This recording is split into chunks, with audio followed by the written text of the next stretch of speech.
સ્ત્રી તેજાને મળ્યો હતો। હોસ્પિટલમાં દાખલ ઘાયલ બાળકને મળ્યા બાદ તે ત્યાંથી ચાલ્યો ગયો। અભિનેતાનો એક વિડીયો સામે આવ્યો છે, જેમાં તે હોસ્પિટલમાંથી બહાર આવતા જોવા મળી રહ્યો છે। અભિનેતાના લુકમાં પણ ઘણો બદલાવ જોવા મળ્યો હતો। તેણે પોતાની હેર સ્ટાઇલ બદલી છે। તેણે તેના લાંબા વાળને ટૂંકા વાળમાં બદલી નાખ્યા છે।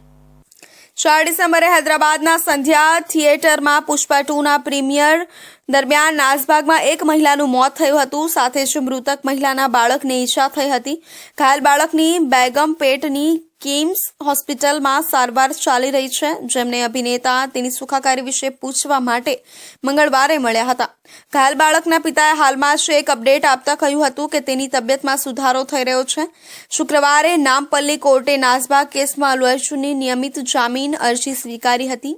નામપલ્લી કોર્ટે 27 ડિસેમ્બરે અલ્લુ અર્જુનની નિયમિત જામીન અરજી પર સુનાવણી કરી હતી, પરંતુ પોલીસે જામીન અરજી પર જવાબી દલીલો કરવા માટે સમય માંગ્યો હતો। તેથી કોર્ટે સુનાવણી 30 ડિસેમ્બર સુધી મુલતવી રાખી હતી। આ પછી 30 ડિસેમ્બરે કોર્ટે અરજદારની દલીલો અને પોલીસ દ્વારા દાખલ કરવામાં આવેલી કાઉન્ટર દલીલો સાંભળી અને પછી તેનો નિર્ણય સુરક્ષિત રાખ્યો, જે શુક્રવારે સંભળાવવામાં આવ્યો।